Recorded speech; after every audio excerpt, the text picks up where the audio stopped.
I'm Chris. I'm Buddy. And I'm Kara, and welcome to The Business Experience.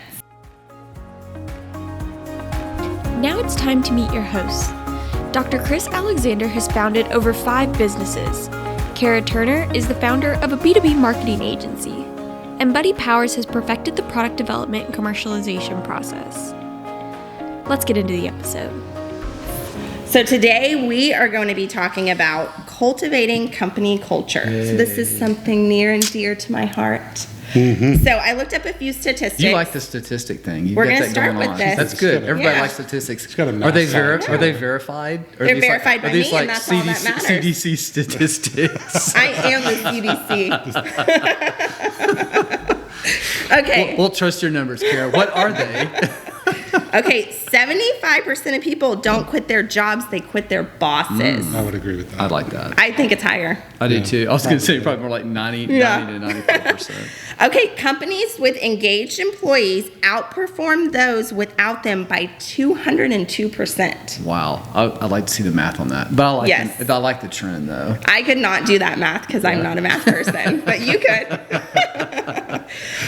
And the last one is peers and camaraderie are the number one reasons that employees go the extra mile, not money. That's good. Interesting. Yep. So I think that's especially true with the younger generation. Right. Absolutely. I wonder how COVID has affected all that, in terms of those statistics and how they amplify, the worst side of culture and not disconnectivity. Yeah, I think it's brought out the best and the worst. Yes, absolutely. Yes, it definitely has. Yeah. I think it's made it harder for camaraderie because when you're sitting in front of a computer, even if you're face to face with that person over a screen, it's not the same as in person. Because we were built for relationships, right, face to face. That's right. Yeah. Yes. So when I started my business, I started it 100% for this reason, company culture. I knew as a single mom that I was going to be missing work a lot with my children. I also knew when I first came to work for you, I told you that I did not want to work 40 plus hours a week right away. So I knew that I needed to create a company and a culture that worked for that. It gave you flexibility. Yes. Right. So this is something that I feel very passionate about. So through your past experiences, and everyone has these, tell me, Chris, what you have learned about creating and cultivating a culture. So the cool thing with the stage that we're at, we've all worked for good companies and we work for companies that are not so good. Right? So we've got some experience versus when you first come out of school, if it's your first job, it's like, hey, this is great. Well, it may be great until you get your second job. It's like, that place is horrible. So I think kind of what I've learned is that the leadership sets the culture, right? And so if there's certain things that are important to that leader, the organization is going to follow that. The challenge, though, is if someone's in a leadership position and they have some things that are really important to them that are not important to the employees, you're in trouble. Yes. Right? Yes. And it really happens when we're doing a startup, so it's kind of easy. We can build the culture that we want. The harder part is when a company's been around for 20, 30, 40 years, and that first generation, the founders leave, and then the next group comes in. And a lot of the early businesses going back 40 or 50 years ago, people didn't think about culture, right? So today we talk a lot about, I'll talk about a book here in a minute. So I think part of it is the leadership has to set the culture and they have to maintain and enforce it. Good point. Buddy, what have you learned? I'm a simpleton, and I think of culture just as the way we do things sort of inherently, unconsciously, just involuntarily. And I think a lot of times leaders try to manufacture that, and really they need to focus on the why. Why are we here? And in my space, I'm looking more external projection and customer and client relations, and they need to understand why we're here. And that all impacts the culture. But then, for me, where I found it most effective is that I have a position as a business development person to relay that back to our team, the people, the staff that aren't really engaged with the clients. What you're doing is important to make sure that they understand the why they're spending 16, 18 hours a day on a certain project, that, they see the engineering side of it, but they don't see the other things that maybe the buyers that we're working with are looking at, such as environmental stewardship or, just overall, not just the engineering side of it. Yeah. Yes. And one thing that I've learned about culture is that, and you kind of touched on this, sometimes what's important to the management or the owner is not always what's important to the employees. Right. So we have to continuously evaluate, is this really what my employees want? Is it bonuses that they want, or is it lifestyle, better health insurance, right, or is it a flexible schedule? Like, what is it? And another thing is that the younger generation, it's not the same for all of them. So I think you have to be very flexible in what you have. You might have to have several different health plans, several different work options, maybe office, at home, hybrid. You just have to think about that and offer multiple options. Well, and it's kind of a generational thing too, right? I mean, kind of if you go back to like my grandparents' generation, who were like the World War II generation, you know, my grandfather, they all came back from World War II and they just worked, right? It was their job. It's like, well, you got a job and you just go do it. Mm-hmm. Today, right, the young people coming out of college, and I know I've got a couple of them in our house, is they want a good work experience, right? Mm-hmm. So the problem is you got these multi-generations within the same workplace, and sometimes your culture has to shift, because just like you said, you've got to figure out what do the employees want, and the culture's got to be built around that. And I think there's probably always a give and a take, right? Mm-hmm. There's nobody lays Absolutely. The law down. Yeah, there's a balance, but the good thing that you're listening, you understand what the why is behind the business and what's going on with your employees of a younger generation or a different generation. Well, the thing you talked about that I thought was really kind of cool, of course, being the sales guy, you're going to work that in, mm-hmm. right, is that if you have a really good culture, employees are having fun and they're mm-hmm. contributing and they're really doing a good job, clients see that, mm-hmm. right? And they're going to want to work with a company that has a good culture versus they work with someone that just gets the job done. You know, mm-hmm. after a while, the company that just gets the job done, they're going to get smoked by somebody who's really worked hard and has a good culture. That's right. Great point. So. And that goes right into our next point of like how our current roles affect culture. So for me, with marketing, for a lot of my clients, I think it's very important to do post and to talk about your culture mm-hmm. with your clients.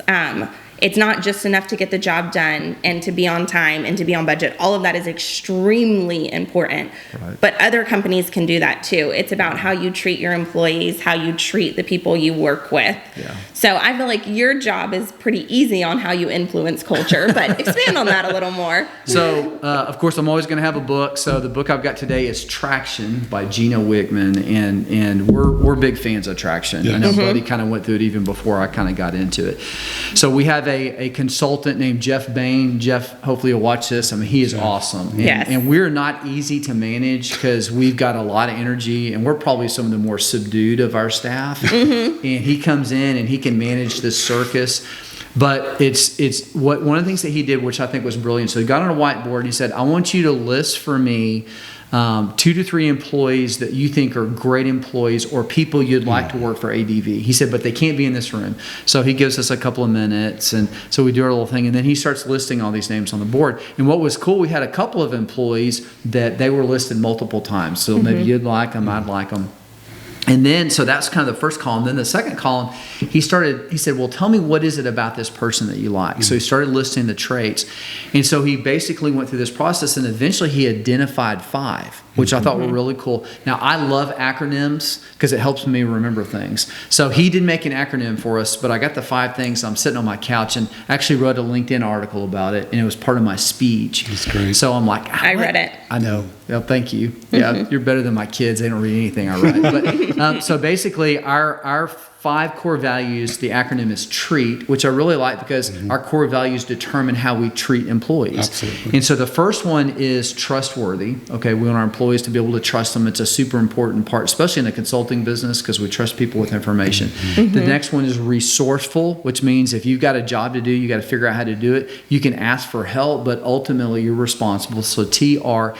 The E is encouraging, you know, and I'll be honest with you, that's kind of me. It's like when I'm around people, I want people to feel encouraged. Absolutely. So even when we had difficult conversations, when someone leaves my office, even if I've had to talk about difficult things, I want them to leave encouraged. Yeah. Mm-hmm. So that's TRE, and then A is accommodating. Sometimes we want to say accountability, but what accommodating means is, and everyone knows what this is, when someone asks you to do something, you don't go, Like, I'm a big huffer, okay? So most of my life, I would say I've not been accommodating. But in an organization, if you have someone who doesn't go with the flow, they just really stick out. And then the last one is, and we wanted to say fun, but the acronym would be TREEF, and I don't know what a TREEF is. So we came up Doesn't sound good. It doesn't exactly. TREEF's like a disease or something. The next thing from the CDC is COVID and TREEF. But the T is for teamwork, and I think that's, we talked about Lightning McQueen last time. Teamwork is so important, and I think we all value that. Absolutely. So anyway, I love our core values. Everything we do, and especially for me as president, is I always go to those core values, and I want everyone in our company to know those. Yes, absolutely. So, Buddy, have you seen how a culture at your company persuaded a client to work with y'all? Absolutely. Yeah. I mean, you could pick any number of those values, but I see it over the last 2 or 3 months. I mean, the level of trust. We are involved in a number of high profile type analysis and engineering, projects. But I really like the accommodation.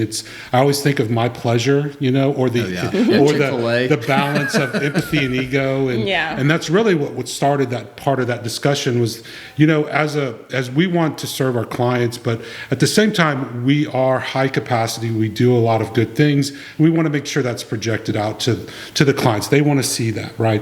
So Chris emphasizes white papers, green papers. Yeah, green papers now. Yes, yeah. And a number of industry events like IDT Expo, and that's just all so that we can show our culture, show who we are and what we're about. Yeah. Yes, I agree. So what is one practical step or one practical tidbit of advice that our listeners can take and implement this into their life, either business or personal, and start seeing results from? Yep. So I've got 2 parts, so we'll say A and a B. So A is you have to develop core values, right? And if you want, the Traction book talks about that. So assuming that you have core values, and I'll be honest with you, Kara, a lot of companies don't. I bet a lot of your clients, if you walked in there and said, what are your core values? They're like, I don't know. Or they are what they think their customer wants to hear, and they're just not authentic at all. Right. So anyway, maybe that's a consulting opportunity for you. But I do think as a company, once you establish core values, everything you do is built around that, right? So who you hire, who you fire. I mean, we have some folks who are no longer part of ADV because they didn't fit our culture. Your compensation, how you discipline. Yeah. So everything is really built around those core values. So anyway, ours are recently developed, within the past quarter, but they're going to be part of who we are going forward. And everybody's going to know them. One of the things I'm going to do is we're going to print them out. You're going to make a poster for us, and I'm going to have little cards for everybody to have in their wallet. And eventually, it's not very hard to remember. If I can remember it, they can. Right. But I'm going to start walking around with $20 bills. It's like, hey, Tyler, what are our core values? Oh, no. $20 for me, so eventually you build a culture where people know what they are and we use them. Yeah. Can I get in on the $20? You can. Okay. Yeah. You can. One of the things you I help like develop about them. So. Yeah. One of the things I like about what you do, Chris, is that you're very involved, even in the interviewing process. As we go through the development, you're always stopping by people's offices, just engaging people in the back. You have your weekly safety meetings.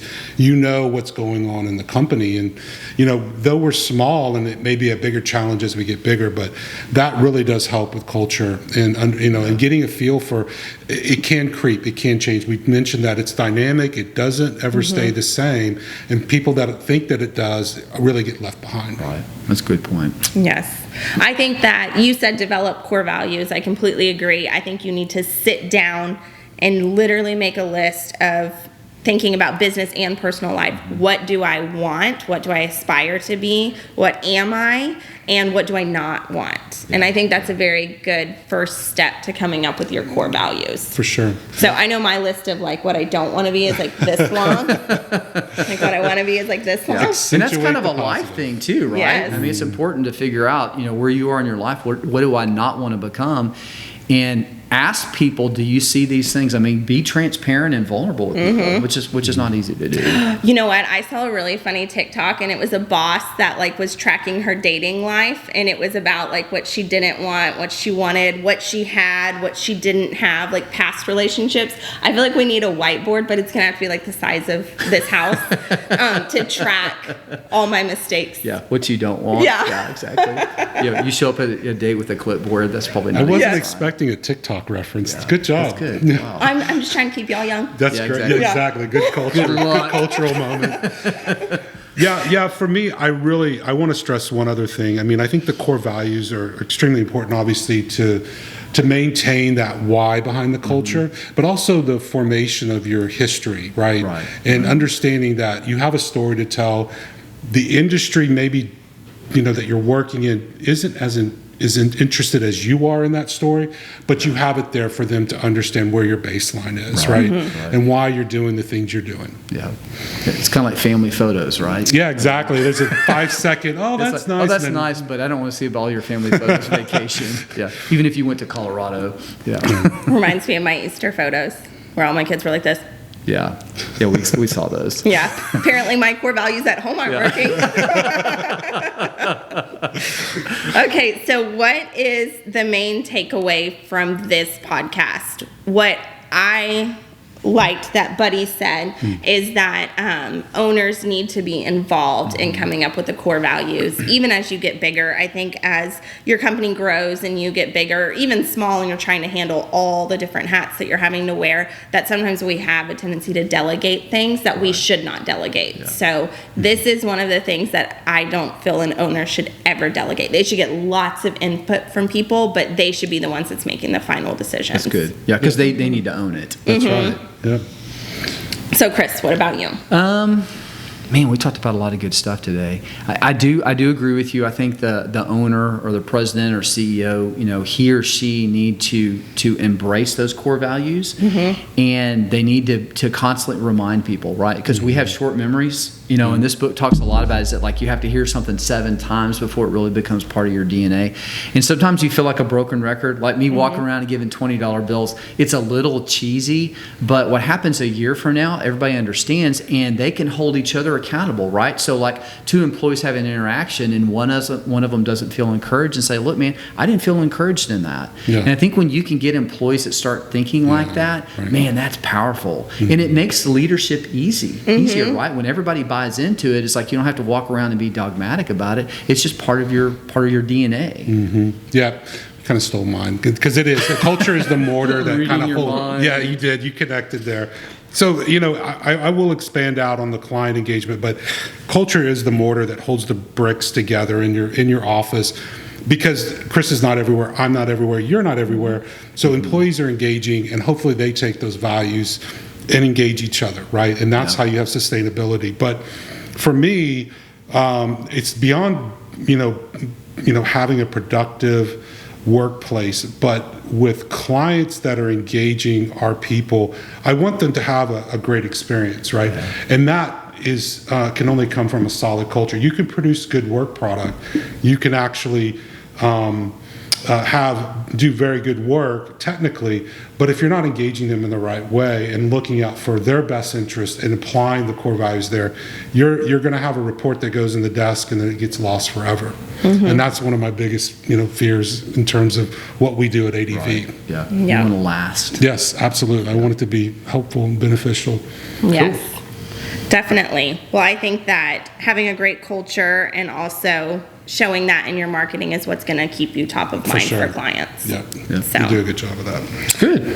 Okay, well, this was a great episode. It was. Good Short topic. And sweet, yes. Yep. So we're doing lots of these. Next episode is going to be about finding a mentor and meeting with them regularly. That's good. I like that. So, that's a good one. Y'all are both kind of mine, so I'm winning right here. Oh, that's good. Yeah. We'll see. I'm going to tear up. Yeah, I know. Feeling it. Where's the tissue? All right, join us in 2 weeks when we talk about mentors, and subscribe and follow us on any platforms where you listen to your podcast. See you then. Bye. Bye.